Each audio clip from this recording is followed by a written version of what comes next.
Bueno, sí, se podría decir que es una especie de reestreno porque hace casi más de 5 años que no he podido compartir con vosotros la reflexión bíblica por tener quizá otras prioridades. Y bueno, no sé si a mi suegra hoy le voy a contar algo nuevo porque durante toda la semana le he estado contando la reflexión una y otra vez. espero que alguna idea pues, pueda ser nueva. Muy bien, si digo la palabra Ikigai, nos sonará a chino, ¿verdad? Aunque sería mejor dicho a japonés, porque se trata de una palabra que utilizan en la cultura nipona y lo utilizan para referirse a lo que conocemos como propósito. Este término, según la cultura japonesa, está en nuestro interior y algunos ya lo han encontrado y otros todavía están buscándolo. Está escondido en nuestro ser y requiere de una exploración profunda para conseguir hallarlo. Y aun con todo, el Ikigai es eso que nos hace levantarnos por las mañanas. El Ikigai es eso que nos hace levantarnos cada mañana. Es el punto donde convergen la pasión, la misión y la vocación. Es el punto donde convergen lo que amas, lo que el mundo necesita y lo que destacas.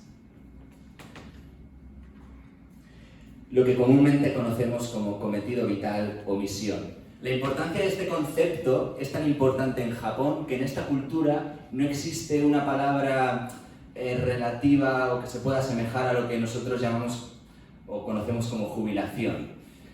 Para ellos tener un Ikigai claro y definido les da satisfacción, les da felicidad y les da un significado para el resto de sus vidas. Y no se trata tanto de estar necesariamente todo el tiempo contentos, todo el tiempo alegres, como si de una felicidad falsa se tratara. No van por ahí los tiros, sino se trata de estar centrados, conscientes y enfocados en su Ikigai. El caso de la isla de Okinawa es un caso muy curioso porque los habitantes de esta isla resulta que tienen la mayor calidad y esperanza de vida del mundo. Y los investigadores han relacionado de una manera muy directa este hecho con que los habitantes tengan muy presente en su día a día este Ikigai del que estamos hablando.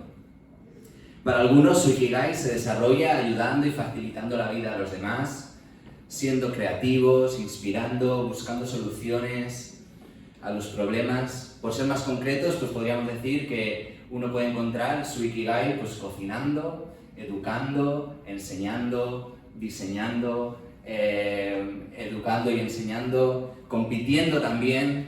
Bueno, habría 1000 maneras. Y el caso de Jiro es un cocinero que lleva más de 80 años sirviendo sushi cada día en su restaurante.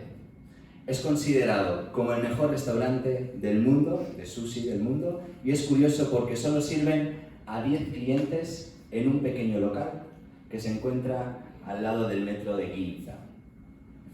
Anteponen por encima del dinero las condiciones, la calidad y el buen hacer. Su Ikigai, el Ikigai de Jiro, consiste en servir a sus escasos 10 clientes el mejor sushi del mundo. El Ikigai es la razón última por la que nos levantamos cada mañana. Nos podríamos preguntar, bueno, ¿cuál es nuestro Ikigai? Cada uno se podría hacer esa pregunta y os animo a que la respondáis a lo largo de la semana, si es que ya la habéis respondido. Pero hoy nos vamos a centrar en cuál es el Ikigai de Jesús, cuál fue su misión en este mundo. Y para eso vamos a ir al texto que nos acompañará en la reflexión de hoy, que lo encontramos en el Evangelio de Juan, capítulo 18, los versículos que van del 33 al 38. Para ponernos un poquito en situación, estamos ya en los últimos días de Jesús ha sido ya arrestado y entonces los religiosos de la época ya han puesto en manos de Pilato la vida de Jesús. Y es ahí donde nos encontramos este texto. Leo. Entonces Pilato volvió a entrar en su palacio, mandó traer a Jesús y le preguntó: ¿Eres tú el rey de los judíos? Contestó Jesús: ¿Me haces esa pregunta por tu cuenta o te la han sugerido otros? Pilato replicó: ¿Acaso soy yo judío? Son los de tu propia nación y los jefes de los sacerdotes los que te han entregado a mí. ¿Qué es lo que has hecho? Jesús respondió: Mi reino no es de este mundo.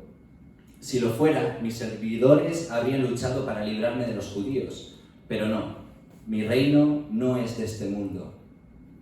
Pilato insistió: ¿Entonces eres rey?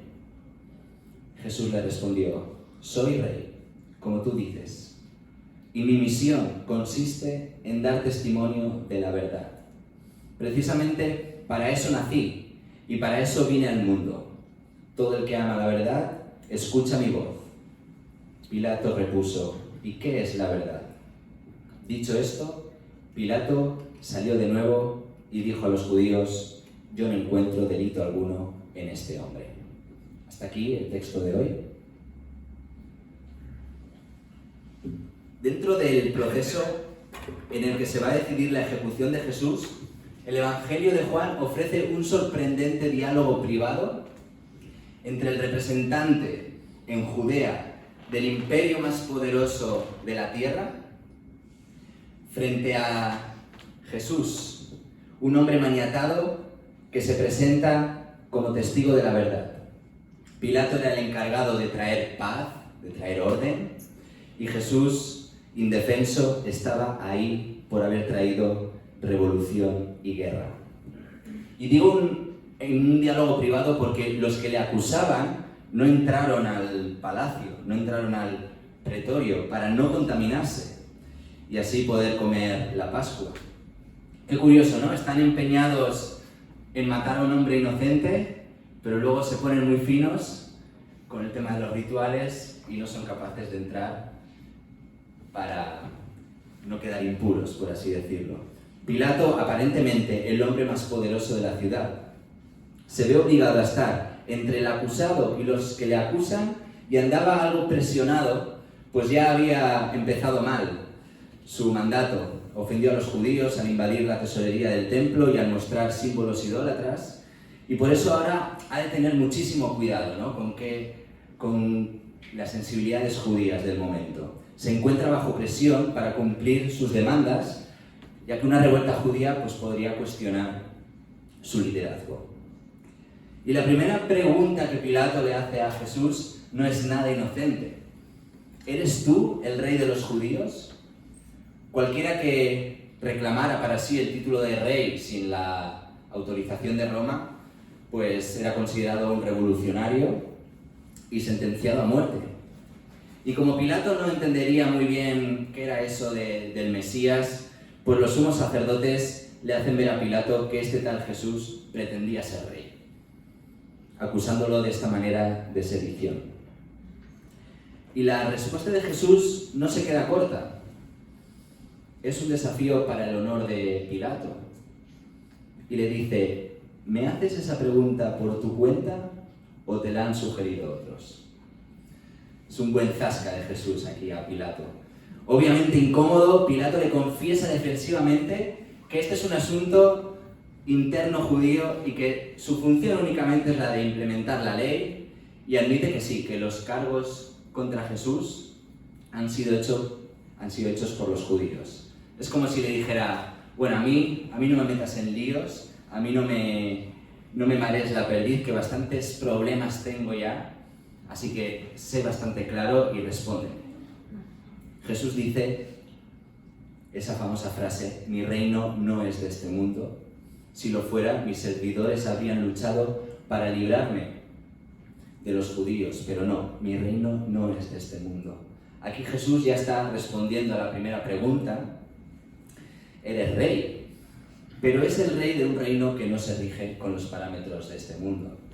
Pilato, confuso, le vuelve a preguntar, bueno, a ver, pero para ser claros, no me hagas como los gallegos. Entonces, ¿eres rey? Como exigiéndole que se aclare de una vez por todas. Y aquí Jesús, de alguna manera, ya no se anda con rodeos. Y le dice, soy rey, como tú dices. Y aquí viene el Ikigai de Jesús. Mi misión consiste en dar testimonio de la verdad. Precisamente para eso nací y para eso vine al mundo. Todo el que ama la verdad, escucha mi voz. Hasta ahora Jesús nunca había hablado abiertamente de quién es Él, pero cuando es interrogado por Pilato, dice, soy rey. Es como si previamente tampoco se quisiera meter mucha presión a él mismo, o ¿por qué no? Es como si él mismo tampoco lo tuviera muy claro. Pero aquí ya dice de forma clara y sin rodeos, soy rey. Jesús muestra cuál es su misión, nada más y nada menos que dar testimonio de la verdad. Si nos ponemos un poco heréticos, podemos decir que no vino a morir, como muchas veces dejamos caer, ¿verdad? Sino que vino a dar testimonio de la verdad, a vivir, a, como hemos dicho, a acercar el reino, a mostrar sus señales en forma de milagros. No vino a morir, sino que vino a vivir. Jesús se describe a sí mismo como el camino, la verdad y la vida, y estas tres expresiones son realmente sinónimas y se refieren a una manera, a una forma de entender a Dios en las que Jesús funciona como testigo de la verdad, de quién es Dios. Y nótese que Jesús añade en el mismo versículo que nadie viene a Dios si no lo hace a través de Él. Esto es, si no entiende a Dios como Él lo entendía. ¿Y qué fue lo que acabó poniendo delante de Pilato? ¿Qué es lo que hizo Jesús para que se encontrara en última instancia delante del representante del Imperio Romano? Pues cuando nos preguntamos cuál fue la misión de Jesús, decimos acercar el reino de Dios al mundo, o como acabamos de leer, mi misión consiste en dar testimonio de la verdad. Pero, ¿qué significa acercar el reino? ¿Qué significa dar testimonio de la verdad? Puede significar muchas cosas, pero entre una de ellas, para Jesús acercar el reino de Dios consistió en redefinir a Dios mismo, explicar, o mejor dicho, narrar quién es Dios, mostrar al mundo cómo actúa y cómo siente, mostrar de una vez por todas quién es Dios, qué le inquieta, qué le preocupa, cuáles son sus prioridades, cómo nos mira y qué desea. Y me gusta visualizar la experiencia y el conocimiento que el pueblo judío ha ido teniendo acerca de Dios con el siguiente símil. Y es como una puerta que poco a poco se va abriendo y con el paso del tiempo va dejando que cada vez vaya entrando más luz a esa sala oscura y fría. Esa habitación al principio tiene rincones misteriosos y lo único que podemos hacer es suponer y ponernos a hacer conjeturas. La puerta es esa relación del ser humano con lo divino, que cada vez se va haciendo más nítida y clara a lo largo de la historia. El ejemplo claro que podemos ver es cuando leemos el ojo por ojo y diente por diente. Hoy en día nos parece algo bastante, ¿cómo decirlo?, fuera de lo normal, pero en un momento y en un lugar donde devolver por 2 o por 3 el mal recibido era lo normal, el ojo por ojo y diente por diente era algo transgresor. De alguna manera, al irrumpir Jesús en la historia, abre por completo la puerta y deja entrar la luz a la habitación, mostrando cómo es realmente Dios. No hace falta que diga que para los cristianos encontramos en Jesús la respuesta, si no completa, al menos sí más clara de quién es Dios. Su misión, por ser algo más concretos, fue esa: abrir la puerta y dar a conocer al Padre, dejar entrar esa luz. Pero ¿qué pasó? ¿Qué pasó? Que en esa habitación había algo en esa habitación que no era del agrado de los expertos en Dios. Es como si al abrir esa puerta por completo ya pudiéramos ver esa habitación sin sombras, ya podemos ver esa habitación de forma clara. ¿Y qué ocurre? Que en esa habitación había algo que no era del agrado de los expertos. En esa habitación resultaba que había algo que era ofensivo, que era injusto y que era muy provocador.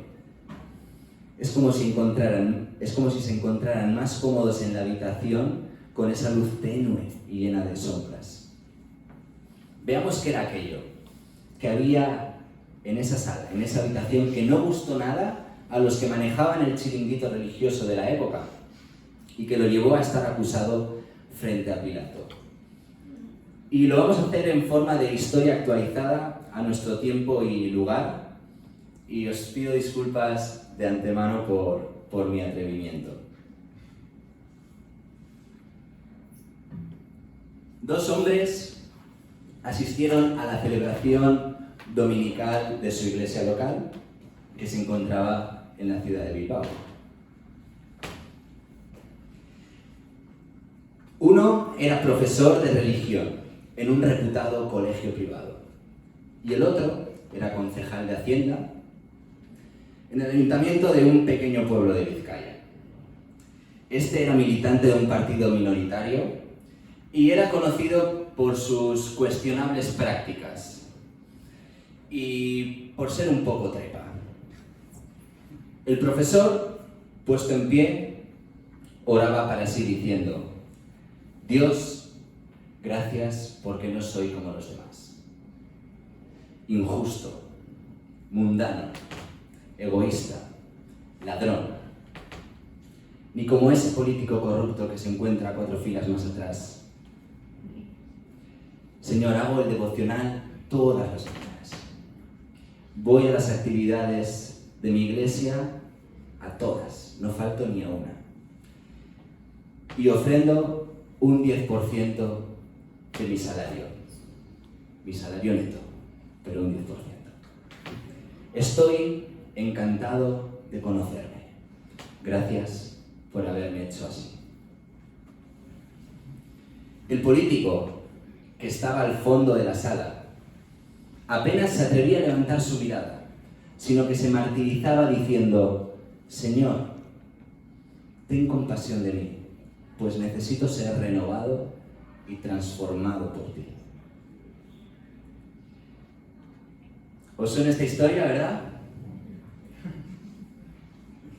Sería la versión actualizada de la parábola del fariseo, que yo lo he traído aquí como el profesor, y el publicano, que yo lo he actualizado como ese concejal de Hacienda, que no era conocido por sus malas prácticas. Jesús, al terminar de contar la historia, dijo: Os digo que el último volvió perdonado y justificado antes que el primero, porque cualquiera que se enaltece será humillado, y el que se humilla será enaltecido. Uno podría decir: bueno, pero entonces la conducta no sirve para nada. Claro que tiene importancia, pero en términos de aceptación no la tiene. Por eso mismo esta historia es ofensiva e injusta, incluso moralmente anárquica. Lo que destaca aquí, todo lo que importa en este relato es la capacidad que tiene Dios de perdonar y de mostrar su gracia. Y la gracia, esto es lo que no gustó nada a los fariseos y a los religiosos de la época cuando vieron esa puerta completamente abierta. Fue la gracia lo que no les gustó nada ver ahí. La ley se cumple, la gracia se acoge. Solo desde el perdón y la consciencia de sabernos dependientes, débiles y vulnerables podemos impulsarnos hacia adelante. Es más importante darnos a conocer a Dios que tratar de buscar su favor.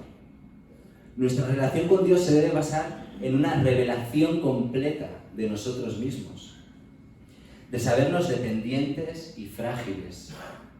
No la podremos hallar a menos que sepamos que la necesitamos. Jesús nos habla de un Dios que prefiere las peticiones de alguien que se sabe necesitado que las súplicas de un profesional de la religión autosuficiente. Jesús nos habla de un Dios que busca a quien se sabe perdido y nos habla de un Dios que está deseando ofrecer su gracia. Y la prueba de la madurez espiritual no está en lo puros que logremos llegar a ser, sino en lo conscientes que seamos de nuestras limitaciones. Esa misma consciencia es la que le abre las puertas a la gracia. Y mirad, el éxito de las relaciones no se basa en ausencia de conflictos ni discusiones, como si hiciéramos ver que todo funciona bien. No, sino en la capacidad de ser transparentes, de encontrarnos, de entendernos y de buscar un camino común. Esa capacidad solo es posible si miramos a los demás de la misma manera que Dios nos mira a nosotros. Jesús, al hablar de la gracia, puso en vilo algunos cimientos que se daban por sentado. En su época, pues creían que tocar a una persona impura, pues contaminaba a quien la tocaba. Pero cuando Jesús tocó al leproso, Jesús no se manchó, sino que el leproso se volvió limpio. La mujer de dudosa reputación lavó los pies de Jesús, y no fue él quien salió afectado, sino que fue ella quien salió perdonada y transformada. Es como si el contagio de la sanidad superara con creces al contagio de la impureza. Es como si la gracia fuera más poderosa que el pecado. Jesús, con su mensaje, trasladó el énfasis de la santidad de Dios, esa exclusividad, a la misericordia de Dios. Pasamos de no se aceptan indeseables a en el reino de Dios no hay indeseables. En este sentido, creo que ayuda mucho entender lo siguiente. El terapeuta Erich Fromm argumentó que el hijo que crece en una familia equilibrada recibe dos clases de amores. El amor padre, que tiende a ser más provisional, aprueba cuando el hijo satisface ciertas normas de conducta. Y el amor madre tiende a ser incondicional, acepta al hijo sin importar lo que haga o cómo se comporte. Con el mensaje de Jesús pasamos de un paradigma de mayor presencia de amor padre a un equilibrio con la presencia del amor madre. El legalismo es un peligro sutil, porque ¿quién se considera legalista? El orgullo es un peligro sutil, porque ¿quién se considera orgulloso? La ceguera espiritual es un peligro sutil, porque nadie se considera ciego. Ver las cosas desde nuestra perspectiva es fácil y además nos reafirma, porque lo que describes es la realidad. Pero es un peligro sutil si creemos que desde nuestra perspectiva estamos viendo el cuadro completo. Que no necesitamos dialogar, que no necesitamos conversar, que no necesitamos considerar al otro. Y es que no se trata tanto de conseguir ver el cuadro entero, que estaría muy bien, pero se trata más de reconocer que solo podemos ver una parte de este y que para verlo por completo necesitamos a los demás. La gracia es lo que nos impulsa a ese diálogo, a esa conversación, a esa consideración al otro, a tratar de entender el otro punto de vista. Y si no lo entiendes, al menos a saberse que el cuadro es más amplio de lo que uno solo es capaz de ver. Porque solo aquel que se sabe insuficiente, incapaz y frágil, débil, estará abierto a recibir la gracia. La ley se cumple, la gracia se acoge. ¿Estáis de acuerdo con la siguiente afirmación? Para Jesús, el precio de transmitir la gracia fue la muerte. ¿Estáis de acuerdo con esta afirmación? Pensadla. Para Jesús, el precio de transmitir la gracia fue la muerte. ¿Estáis de acuerdo con esta afirmación? Pensadla. Para Jesús, el precio de transmitir la gracia fue la muerte. Solemos decir que Jesús murió por comer con quien no debía. Bueno, estoy de acuerdo, pero en el fondo de esta afirmación debemos entender por qué les importaba a los líderes religiosos de la época con quién comía o dejaba de comer Jesús. En el fondo era un judío normal que huía de las multitudes y que mandaba a sus discípulos a que no agitaran a las masas. Entonces, ¿por qué les importaba con quién comía Jesús? Quizá había un motivo más profundo. ¿Por qué les importaba? Seguramente porque intuían sabiamente que hablaba y vivía con una autoridad diferente, que les hacía sospechar que sí, que realmente él estaba en lo cierto. Y desde ahí, desde esa intuición, lo miraron con lupa. Siguieron sus pasos llenos de curiosidad. Ahora bien, lo que hacía no les gustaba un pelo. Su forma de relacionarse, de actuar, pondría todo su sistema patas para arriba. En este sentido, podemos afirmar que Jesús fue acusado y llevado a la cruz por mostrar cómo era el Padre. Un Padre lleno de gracia y perdón. Un Padre que iba a desmontar todo el chiringuito de castas y sacrificios que estaba establecido. Por eso lo mataron, porque puso en jaque todo el sistema, por la forma que tenía de hablar del Padre. La gracia es injusta, y esta es una de las cosas más difíciles con respecto a ella. La gracia no tiene nada que ver con la equidad. Quien da gracia se vuelve vulnerable, porque está abriendo su corazón de par en par y lo está poniendo en manos del otro. Ahora bien, si nosotros la hemos recibido, ¿cómo no la vamos a dar? Si nosotros vivimos del gran perdón, no debemos negar el pequeño perdón a los demás. Si en ocasiones no la negamos ni a los que no forman parte de nuestros círculos más cercanos, ¿cómo les vamos a negar el perdón también a nuestros hermanos en la fe?